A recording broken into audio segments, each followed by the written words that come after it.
awalul badri sing kecelok ayamul bid. Iku piro? Nek umumnya poso bid itu 13 apa 14? 13 ya. Sampai sing karuan 14 iku. 14 15 16. Nah, karena Nabi itu adalah badrun, ibarat rembulan, terus dianggap aja toha itu 14. 14 itu berarti awalul badri. Mergo tamamul badri itu 14 kalian pinten? 15. Nah, iya, terus ana ulama sing carane mengkaitkan toha maknane Kanjeng Nabi mergo anta badrun anta samsun. Nah, sama nak takok, Gus kok ora milih 15? Iku sirinya gini, jadi tanggalan itu sing 14 mbek 15 sak mukhtalaf ale. Engko anggere nasibe 14 ana sing darani 15. Sing 15 nasibe ana sing darani 16 atau 14. Mergo bulan itu mesti mukhtalaf alaih. Tapi jelas kalau awal apa mudawwar, awal apa sempurna itu mulai pinter sekawan welas. Mulane sekawan welas, 15, 16 mulai jumbo. Jumbo itu koyok 14 ya mirip 15, 15 ya mirip 16. Paham ya? Terus ada yang cara ngitung itu begitu. Makanya ketika Nabi baca Hamim, Ain, Sin, Qaf itu orang Yahudi kaget.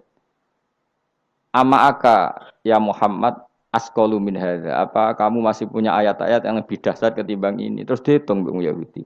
Hak berapa, mem berapa? Hadihi umru ummatika. Ini hitungan nanti umur umat kamu sekian. Umur dunia kada sekian. Jadi makanya selalu ada yang berani menafsirkan apa? Awailus surah. Tapi itu kaul-kaul yang tentu tidak pakem. Nah, sing pakem mesti bener ya wallahu alam. Lah kowe iku makome milih sing paling mesti bener. Dadi makome dhuwur, paling bener ya paling goblok mau. Dadi wong paling bener. Mergo nyatane ora Yasin ya kowe ya wallahu alam. Gayamu koyo ora roh Yasine tok. Liyane Yasin ya ora roh. Nah, jadi kowe tak takoki piye cong ngartine Yasin bahwa alam Gus. Bareng tak takoki awalam yarul ladzina kafaru annas samawati wal ardu kanata ratqan fafatahnu majabe ya wallahu alam. Jadi kayak gue super wawalan. Mulane apa swayang mbek kowe. Saking sayange goblok diterusno mergo wis sayang pangeran. Jadi ora perlu pinter. Mergo nak pinter malah menurut akal saya. Iku mari sombong. Atau digoblokno terus muni wawahu alam. Mulane sing rido, paham nggih. Timbang pinter ku mau luhur atau goblok sopan. Sombong dosa, sopan iku apik. Berarti goblok apik. Lah aku bila sampean orangnya yakin ya. Aku yakin ngarepe pangeran. Moga aku pengagum pangeran. Pangeran nggih barang goblok kok ana gunane. Mulane kula dadi wong pinter tapi sering istighfar. Tenan to kan? Aku alim lah aku sering istighfar. Mergo kadang-kadang mulane kula nu termasuk wong alim sing jarang terima fasilitas. Mergo aku izin ketemu pangeran. Ya jale misale Rugen mondok. Misale kan mondok, meskipun ora terjadi. Rugen mondok 16 tahun hafal Quran luanya. Terus juara nasional. Juara tahfidz nasional Rugen. Keriting gendut umur umur 16 cek imut-imut. Engko ujung-ujungnya apa? Rungokno. Untuk hadiah umroh terus uang 50 juta. Oke itu baik ya dari segi syiar itu baik, tapi tetap statusnya mendapat. Ya statusnya sehingga bisa saja kita dimintai tanggung jawab Allah.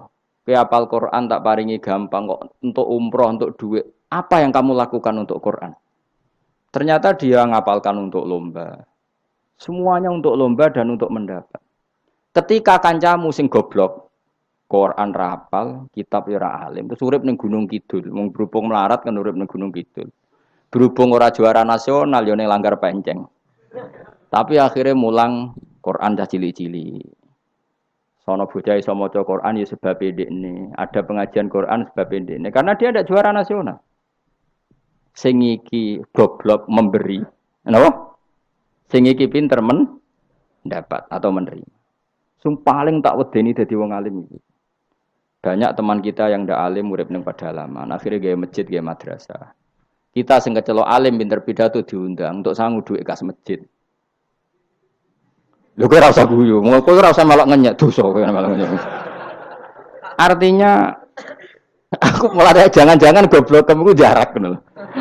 Karena ingin memberi, tidak ingin menerima. Mulane aku tetap hormat. Hormat banget, hormat banget. Maka hidup ini, makanya kula suwun, siapapun yang alim itu menjaga diri dari mendapat. Tapi Joko terus gedeng pengajian ya keliru. Uripe masjid itu nak ono pengajian. Tapi kiai ini kudu wiki. Taruh saja misalnya dia harus tahu kalau misalnya dapat sangu 2 juta. Harus langsung dizakati. Ora usah ngenteni tahu. Karena potensinya uang ini satu, kalau ilmunya dia manfaat, mungkin seimbang ilmu manfaat untuk orang juta. Tapi kalau ilmunya enggak manfaat, dia harus zakati ini.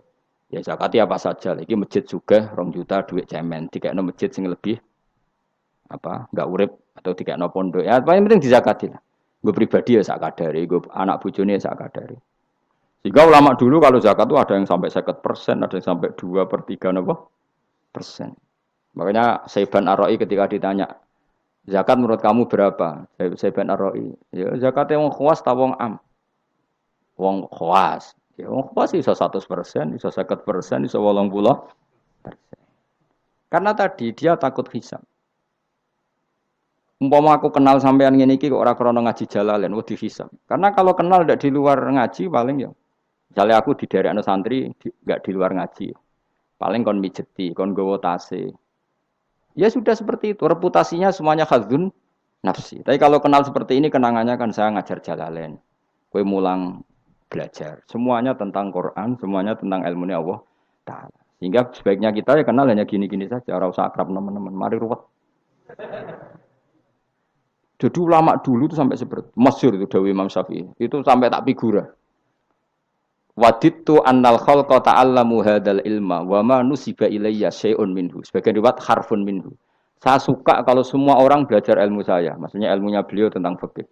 Tapi tidak satu pun dari ilmu itu dinisbatkan ke saya. Jadi intinya Imam Syafi'i ingin orang itu belajar halal haram, belajar caranya haid gimana, basuh haid itu piye, nak tolak piye, iddah piye. Kemudian enggak perlu kenal saya kata Imam Syafi'i. Karena dia yang diinginkan adalah semebare ilmunya Allah Subhanahu wa Ta'ala. Orang kok terus dimenet umat sakmene nak nggih rombongan wali songo selisih piro. Lha iku mergawe jenenge napa? Tapi misalnya rano sing mergawe ya rano sing ziarah, jadi repot zaman akhir. Ya sudah seperti itu. Makanya kalau ini cerita ya, ulama itu orang paling tersiksa karena tadi kalau dia ngomong semuanya adalah wallahu a'lamu bimuradi bidzalik, problemnya pertanyaan itu.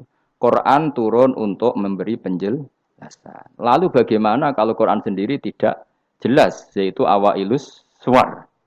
Karena tersesa itu, maka ulama memberi satu analogi. Meskipun tidak yakin, tapi bikin satu kiasan. Kira-kira maknanya seperti ini. Ya, saya tadi punya tamu yang cerita jeleknya istrinya. Cerita A sampai Z. A sampai Z itu nggak ada maknanya, tapi kamu tahu kan maknanya. Nggak ada maknanya, tapi kamu tahu maknanya. Maknanya apa? Detail.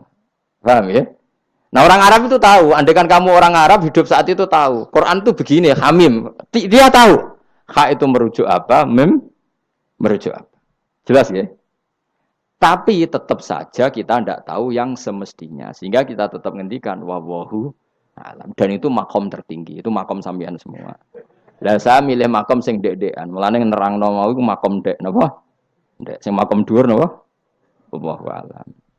Saman milih makom dhuwur tapi gak manfaat. Kula milih makom dek tapi napa? Manfaat. Kayak tawakal itu makom paling dhuwur. Tapi akhirnya nganggur, klunak-klunuk ning omah. Sing ora tawakal do mergawe duwe karyawan manfaati wong akeh. Ki milih ndi? Jare kancaku, sakjane ora tawakal gitu. Angger gak di toko ora nganggur dhewe. Cuma wong kiai ora ada alasan dadi nganggure, alasane apa? Tawakal. Jelas. Mohon jadi jelas. Jadi ulama itu orang paling tersiksa dalam menganalisis seperti itu. Kalau bilang enggak memahamkan, padahal Quran sendiri motivasinya atau tujuannya memahamkan. Sementara kalau faham betul, nyatanya Quran ada ayat mutasyabihat. Jadi saya setengah-tengah ngerti polanya, tapi tidak ngerti detailnya. Apa? Ngerti polanya, tapi tidak ngerti detailnya. Yang nggak ngerti detailnya kita ngomong wallahu alam. Tapi kok ngerti polanya? Piye-piye Quran turun itu lil mubin, lil ibanah untuk memberi penjelasan. Kan nggak kebayang kalau memberi penjelasan, kemudian Quran sendiri maknanya ndak jelas. Ini setengah-tengah. Piye-piye Quran walaqad yassarnal Qur'ana lidzikri fahal mim muddakir. Sehingga ulama mulai dulu tetap ngendikan kalau maknanya Yasin Kanjeng Nabi mergo urutane ya urut tenan. Yasin ya Muhammad misalnya wal Qur'anil Hakim innaka ya Muhammad laminal kan sambung mboten? Sambung kan? Coba Yasin ganti makna ya Muhammad. Wahai Muhammad, demi Quran yang agung kamu adalah laminal mursalin. Sambung mboten? Toha misalnya, Toha ya Muhammad ma anzalna alaikal Qur'ana litasqa. Sambung mboten? Sambung. Makanya mulai dulu ulama berani sholatullah salamullah ala Toha Rasulillah sholatullah salamullah ala Yasin habib